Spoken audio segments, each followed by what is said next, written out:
La première question qu'on va se poser dans ce chapitre, c'est qu'est-ce qu'un rayonnement? Et la seconde, quelle est la principale source de rayonnement du système solaire? Bon, la principale source, système solaire, la réponse qu'il y a dans la question, comme on dit, la principale source, c'est évidemment le Soleil. Le Soleil qui nous envoie différents types de rayonnements. Premier type de rayonnement, des ondes électromagnétiques. OEM. Qu'est-ce que c'est qu'une onde électromagnétique? C'est tout simplement un champ électrique et magnétique, l'un perpendiculaire à l'autre, qui se déplace dans l'espace. Ça, c'est la première chose.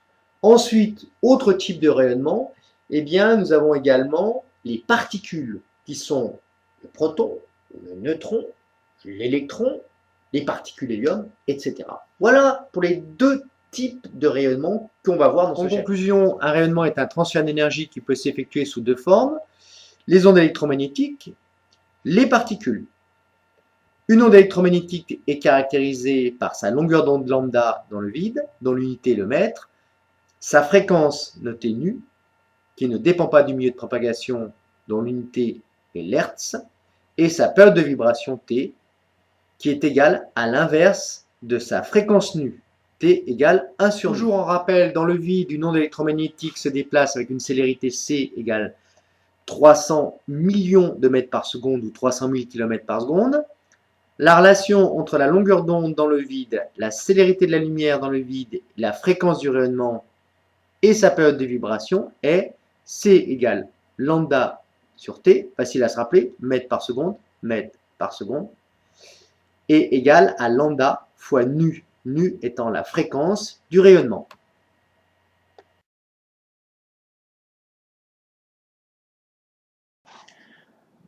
Un exercice d'application, déterminer la période t et la fréquence nu d'une radiation de couleur bleue de longueur d'onde lambda égale 432 nanomètres. On est au début de l'année, donc quand on est au début de l'année, on prend des bonnes habitudes. Quelles sont les bonnes habitudes quand on veut résoudre un exercice? C'est toujours la même méthode de résolution. En 1, j'écris les données. La donnée, c'est la longueur d'onde de 432 nanomètres de la radiation. On a également la célérité de l'onde dans le vide, 3,00 fois 10 puissance 8 mètres par seconde ou mètre seconde moins 1. On écrit ensuite l'inconnu. Qu'est-ce qu'on cherche? On cherche quoi? La fréquence nu, attention, il s'agit de la lettre grecque nu, et la période t de vibration de cette onde électromagnétique. En 3, on exprime l'inconnu en fonction des données, puis on vérifie les unités. Donc, là, il faut connaître sa formule. On sait que la célérité est égale à la longueur d'onde divisée par la période. Autrement dit, la période t est égale à quoi? Eh bien, à la longueur d'onde lambda sur c. Et on vérifie les unités. T doit être en secondes, lambda est en mètres, et c est en mètres seconde moins 1. Mètre divisé par mètre, ça fait 1. 1 sur seconde moins 1, c'est égal à des secondes, car 1 sur a puissance moins 1, c'est égal à a puissance 1. Je vous rappelle, ici, nous avons donc exprimé t. Une fois que nous aurons exprimé t, nous aurons nu, puisque la fréquence est l'inverse de la période t. Donc, on passe à la quatrième étape, l'application numérique. On fait le calcul 2 fois sur sa machine. Pourquoi 2 fois? Parce qu'une fois sur 2, on se trompe. Donc on le fait 2 fois. On y va. Donc, t égale lambda sur c. Ça, c'est ce qu'on appelle l'expression littérale avec les lettres. On passe à l'application numérique en remplaçant chaque terme par sa valeur. Lambda, c'est 432. Attention. 432 que l'on doit mettre en mètres, on a vérifié les unités, 432 fois 10 moins 9, divisé par c qui est 3,00 fois 10 puissance 8. On fait le calcul. On trouve 1,44 fois 10 moins 15, et on n'oublie pas seconde. On souligne le résultat.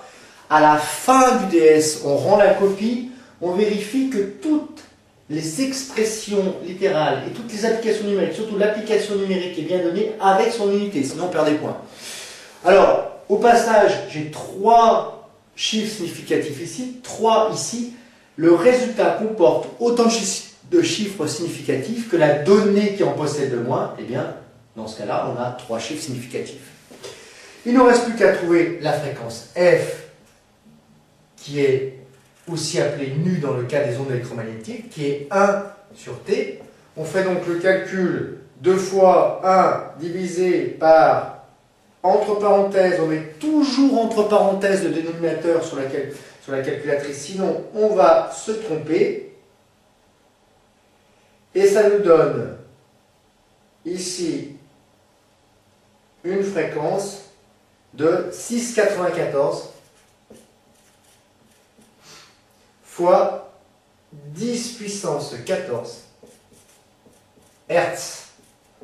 Au passage, les Hertz, c'est également des secondes moins 1. Voilà pour cette première résolution de cette année.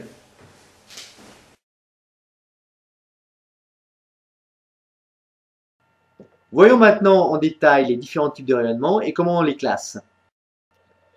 Premier type de rayonnement, les ondes électromagnétiques. Comment sont-elles classées et quels sont les différents types? Eh bien, les ondes radio, puis les micro-ondes, les infrarouges, la lumière visible, les ultraviolets, les rayons X et les rayons gamma. Vous voyez que ces ondes sont classées par fréquence croissante. Plus la fréquence de l'onde est importante, plus son énergie est importante. C'est-à-dire que les rayons gamma, par exemple, sont très énergétiques et les ondes radio le sont très peu. Nous voyons également que plus la fréquence est importante, plus la longueur d'onde du rayonnement électromagnétique est faible. Pourquoi? Eh bien, tout simplement parce que l'énergie est donnée par la formule suivante, l'énergie d'une onde électromagnétique, eh bien, c'est le produit de la constante de Planck, une constante, fois sa fréquence. Plus nu est grand, plus E est grand. Comme nu égale C sur lambda, comme nous l'avons vu précédemment, on voit que plus lambda est grand, plus l'énergie par contre est faible. Bon, j'en vois déjà qui font E ou Ah. Pas de problème, cette formule n'est pas à savoir. On la reverra dans le chapitre 15. Rassuré? Le second type de rayonnement est appelé le rayonnement cosmique. À quoi correspond-il? Eh bien, aux particules, noyaux d'hélium, protons, neutrons, qui se déplacent dans le vide interstellaire entre les étoiles. On les appelle également les astroparticules.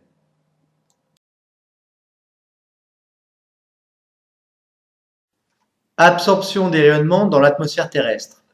Le Soleil émet plusieurs types de rayonnements vers la Terre, essentiellement de la lumière blanche, des infrarouges, des ultraviolets et des particules qu'on appelle le vent solaire. On va voir ce qu'il advient de tous ces rayonnements sur cette animation.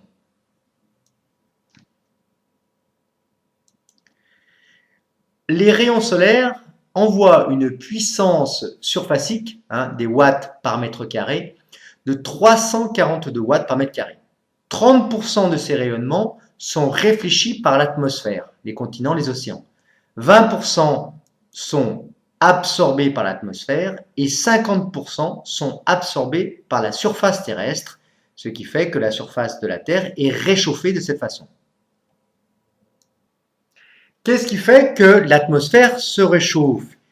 Eh bien, tout simplement, les sources de réchauffement de l'atmosphère sont dues aux 20% absorbés par l'atmosphère, des rayonnements solaires, également du réchauffement des masses d'air qui envoient une énergie vers l'atmosphère, l'évaporation de l'eau, et 90% des infrarouges qui sont émis par la surface de la Terre sont absorbés par l'atmosphère. Alors, quel est le problème actuel? Eh bien, nous avons ici des gaz qui, malheureusement, empêchent l'atmosphère d'évacuer la chaleur. En effet, l'atmosphère, ici, va évacuer cette chaleur sous deux formes. D'abord, environ 195 watts par mètre carré sont émis dans l'espace et 324 watts par mètre carré sont absorbés par la surface de la Terre. Le problème, c'est que le dioxyde de carbone, lui, va empêcher cette évacuation de la chaleur. Donc, on va observer un réchauffement climatique. À remarquer que le rayonnement ultraviolet est presque totalement absorbé par l'atmosphère terrestre, et notamment par les gaz dioxygène, ozone, protoxyde d'azote. Si la couche d'ozone disparaît, le rayonnement UV va traverser l'atmosphère et risque de nous brûler. Donc ce rayonnement UV est dangereux. Les infrarouges, eux, sont absorbés par les gaz à effet de serre comme le dioxyde de carbone, l'eau sous forme vapeur, le méthane. Qu'est-ce qu'on appelle les aurores polaires ou aurores boréales que nous voyons sur cette photo?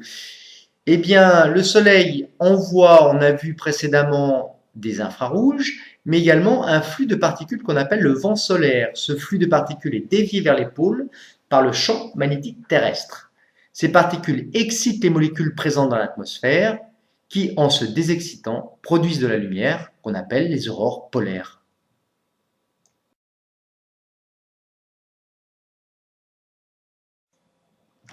Nous avons vu dans un premier temps les ondes électromagnétiques, qui est le déplacement d'un champ électrique et magnétique perpendiculaire l'un à l'autre. Et maintenant, avec ce logiciel ATIE, nous allons pouvoir découvrir ce qu'est une onde mécanique et la définir précisément. Sur cette simulation d'onde mécanique, nous avons ici un vibreur et puis deux points, un point bleu qui est placé à une distance de 2,50 mètres du vibreur, qui est la source de la perturbation que nous allons produire, et un point rouge qui est placé à une distance de 3,74 mètres. Sur ce graphique, nous avons l'élongation, c'est-à-dire la position sur l'axe des Y du point bleu et du point rouge au cours du temps. Nous démarrons, donc nous créons une onde mécanique. Pour créer une onde mécanique, il suffit de produire une perturbation et nous voyons que cette perturbation se déplace vers tous les points du milieu, échange la position, la vitesse et l'énergie de tous les points du milieu lorsque la perturbation se trouve au point bleu, au point rouge ou à n'importe quel point. Sur ce graphique, nous voyons que la position sur l'axe des Y du point bleu et du point rouge varie. Par contre, une fois la perturbation passée, eh bien, le point bleu et le point rouge reviennent à leur position initiale. À remarquer que la matière revient à sa position initiale une fois que l'onde est passée. Donc, une onde correspond au phénomène de propagation d'une perturbation sans transport de matière, mais avec transport d'énergie. Ce point du milieu ne va pas se transporter de là à là.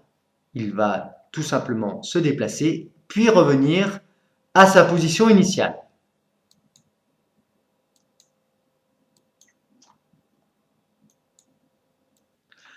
Attention, une onde mécanique ne peut se déplacer dans le vide. Elle a besoin d'un milieu matériel pour se propager, comme son nom l'indique, onde mécanique.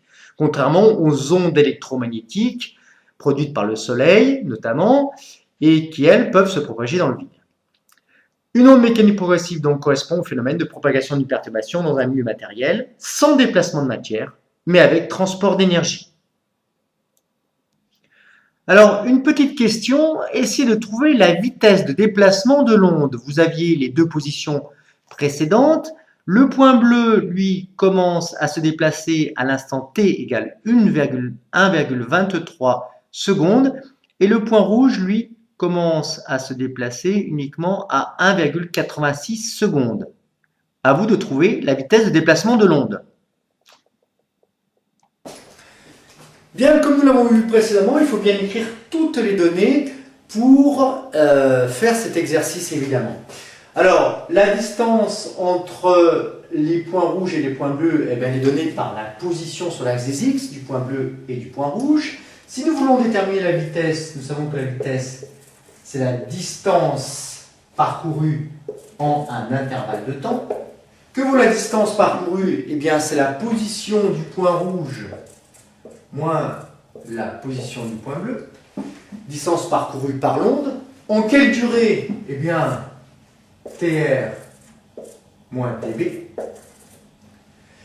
On vérifie les unités, attention, au numérateur j'ai les mètres, au dénominateur j'ai les secondes, j'aurai bien des mètres par seconde ou mètres seconde moins 1, j'aurai bien donc une vitesse, une célérité, on appelle ça une célérité pour les ondes. Il ne reste plus qu'à faire le calcul. On passe donc à l'application numérique, ce qui nous donne donc 3,74 moins 2,50 divisé par 1,86 moins 1,23. Je vous laisse faire le calcul.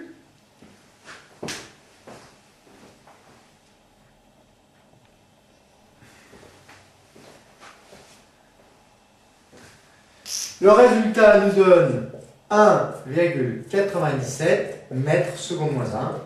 Donc toujours deux fois le calcul. Attention de bien mettre le dénominateur entre parenthèses et de bien souligner votre résultat.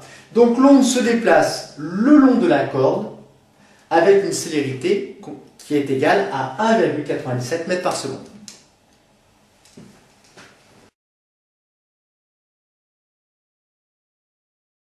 Bien Christophe, professeur de TS à lycée Vauvenargues, qu'est-ce que tu vas nous présenter aujourd'hui comme expérience?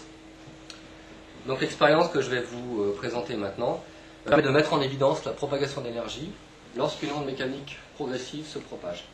Ici la propagation va avoir lieu dans cette barre métallique qui est fixée.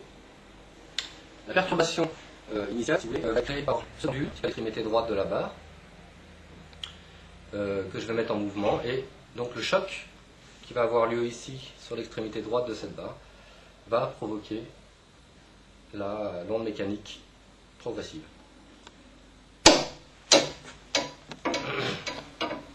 Alors Christophe, qu'est-ce que cette expérience nous a permis de montrer?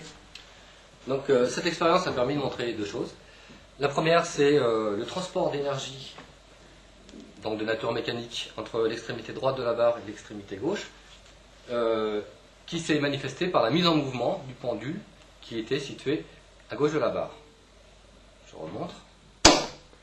D'accord. Est-ce qu'il y a déplacement de matière au cours de la propagation d'une onde? Alors, il n'y a pas de déplacement de matière à proprement parler, puisque la perturbation qui se propage, qui va se faire dans ce sens-là, va être au niveau microscopique. Au niveau macroscopique, on voit bien que la barre n'a pas bougé, elle est fixe, donc elle n'a pas bougé pendant l'expérience. S'agit-il d'une onde mécanique transversale ou longitudinale? Alors, il s'agit ici d'une onde mécanique longitudinale, car le déplacement temporaire de matière, qui se fait ici au niveau microscopique, comme ceci, a une direction parallèle à la direction de propagation. C'est ce qui permet la mise en mouvement du pendule à l'extrémité. Quelques exemples d'ondes mécaniques, commençons par la houle. Il s'agit d'une onde mécanique en deux dimensions car elle se propage à la surface de l'eau. Lors des tempêtes, elle peut créer des dégâts importants. Sur cette animation, nous pouvons voir un point M à l'intérieur de l'eau qui, au passage de l'onde, se déplace et voit donc sa position, son énergie et sa vitesse modifiées. À intervalles de temps réguliers, on voit ce point M qui revient à sa position initiale. Les ondes sismiques comme la houle transportent une énergie mécanique très importante. Elles sont créées au cours d'un déplacement de la croûte terrestre. Les dégâts sur les bâtiments peuvent être importants. Le foyer du séisme correspond à la source de l'ébranlement. Nous le voyons ici sur cette animation de M. Mentrard.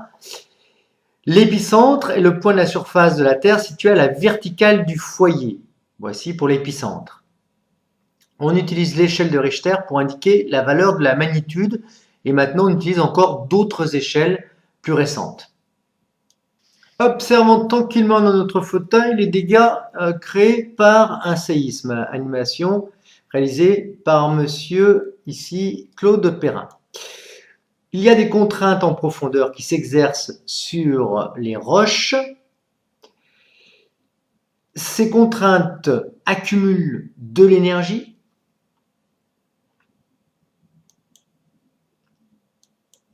Du foyer part le séisme qui crée une faille. l'épicentre est à la verticale du foyer. Et nous voyons que les bâtiments qui sont proches de l'épicentre sont entièrement détruits, alors que ceux qui sont un peu plus loin ne sont que fissurés et ceux-ci qui sont encore plus loin sont intacts.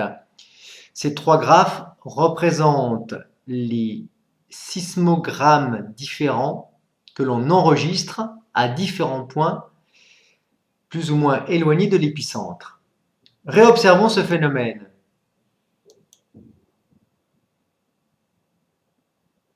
Les bâtiments sont détruits ici, fissurés ici et intacts à des plus grandes distances. Quelques exemples de magnitude sur l'échelle de Richter.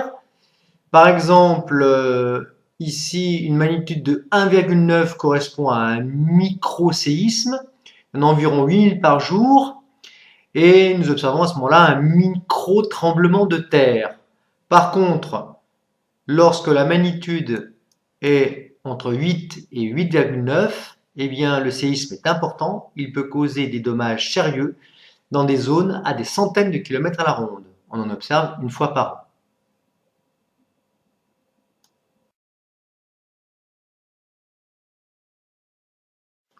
Autre exemple, les ondes sonores. Eh bien, un son est produit par une perturbation qui fait se déplacer la matière de part et d'autre de sa position d'équilibre. Par exemple, des couches d'air au passage de l'onde sonore se déplacent et transmettent ce déplacement aux autres couches d'air.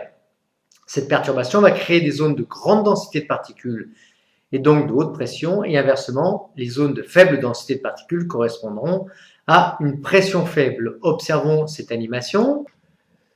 Nous voyons ici la membrane d'un haut-parleur qui est alimenté par un générateur. Les couches d'air au passage de l'onde se déplacent et reviennent périodiquement à leur position initiale.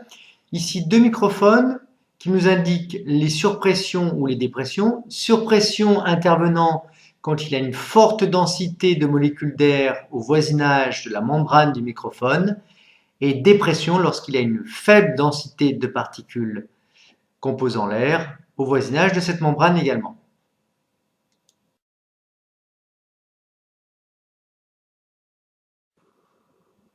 Grâce à Crocodile Physique, ce logiciel de simulation, nous pouvons produire un son grâce à un générateur. Ce générateur est directement lié au haut-parleur et nous observerons sur ce graphique les variations de la tension du générateur et donc les variations d'élongation de la membrane du haut-parleur.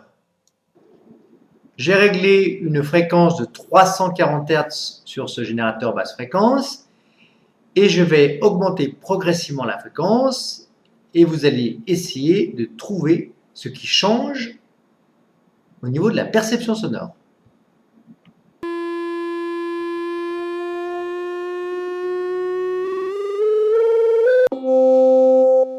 Eh bien, vous l'aviez trouvé, plus la fréquence est élevée,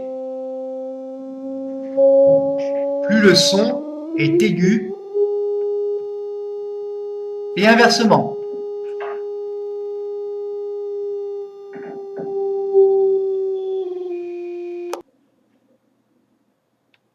Que se passe-t-il maintenant si j'augmente l'amplitude de la tension délivrée par le générateur ?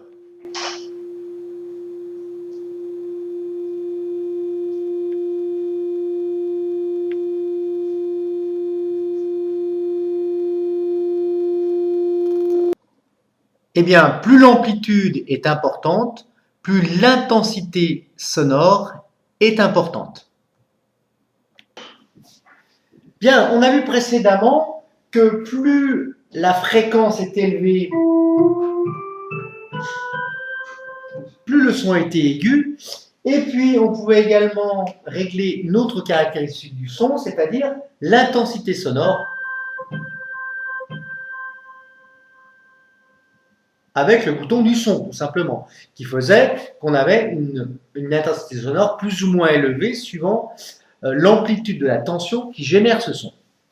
Et puis une troisième chose, eh bien une même note jouée avec deux instruments différents aura ce qu'on appelle un timbre différent. Observation. Voici une note jouée avec un orgue. C'est un Do. La même note jouée avec un piano.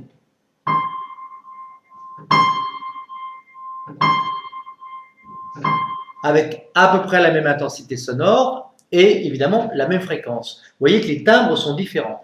Vous verrez dans le chapitre 2 plus d'informations sur ce fameux timbre et notamment des explications théoriques. En conclusion, les trois caractéristiques d'un son musical sont sa hauteur ou sa fréquence. Plus la fréquence est élevée, plus le son est aigu et inversement. Pour un son de fréquence 100 Hz, 100 fois par seconde, la couche d'air revient à sa position initiale. Il s'agit d'un son grave. On verra également dans le chapitre suivant le niveau d'intensité sonore grand L mesuré en décibels. À partir de 100 décibels, l'oreille est susceptible d'être détériorée, donc attention. Et puis la dernière chose, c'est le timbre qui dépend de l'instrument de musique. Nous verrons également dans le chapitre 2 plus d'informations sur le timbre d'un instrument de musique.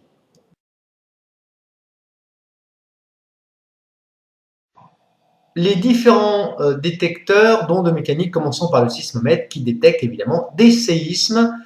Et observons cette animation du sismomètre produite par le CEA, Centre d'études atomiques. Ces sismomètres sont ici enfouis dans des caves sismiques et chacun détecte les ondes sismiques que dans une seule direction. On les regroupe en trois. Un qui détecte les émissions d'ondes sismiques ici dans le sens du haut vers le bas, une autre dans le sens est-ouest et une autre dans le sens nord-sud. Le sismomètre est constitué d'une bobine qui plonge dans un aimant. Cette bobine est reliée à une masse importante, suspendue ici. Nous avons un amplificateur qui va détecter le courant électrique fourni par la bobine et un boîtier de numérisation qui va être relié à une antenne émettrice. Lorsque le bâti bouge, il entraîne en oscillation l'aimant qui, au voisinage de la bobine, va induire un courant électrique dans celle-ci qui va être amplifié puis envoyé au boîtier de numérisation. Les signaux produits par l'antenne vont être détectés par un satellite. En exemple, ce sismogramme retrace l'intensité des ondes sismiques enregistrées par une station sismique du CEA installée en Normandie lors du séisme de Sumatra en décembre 2004, à 10 200 km de distance et 13 minutes après la secousse, le sismomètre a détecté des ondes qui ont engendré un déplacement du sol normand de 20 mm. Autre type de détecteur d'ondes mécaniques, le microphone. Donc le microphone va convertir des vibrations sonores, donc vibrations des couches d'air de fréquence F, en vibrations électriques de même fréquence. Le son arrive dans cette partie-là du microphone. Il va faire vibrer cette membrane qui est reliée à une bobine électrique qui peut se déplacer au voisinage d'un aimant. Lorsque la bobine électrique se déplace au voisinage de l'aimant, elle produit un courant électrique de même fréquence que les vibrations de la membrane, donc des vibrations du son. Sur cette animation d'Australo.net, nous pouvons voir un haut-parleur qui met en mouvement une membrane. Celle-ci va produire des vibrations des couches d'air qui sont enregistrées par ce microphone. Donc le son est enregistré par le microphone. Lorsqu'il y a une grande densité de molécules d'air au voisinage du microphone, on enregistre une surpression et dans le cas inverse, une dépression. Les vibrations mécaniques des couches d'air sont converties par le microphone en vibrations électriques comme nous l'avons vu précédemment.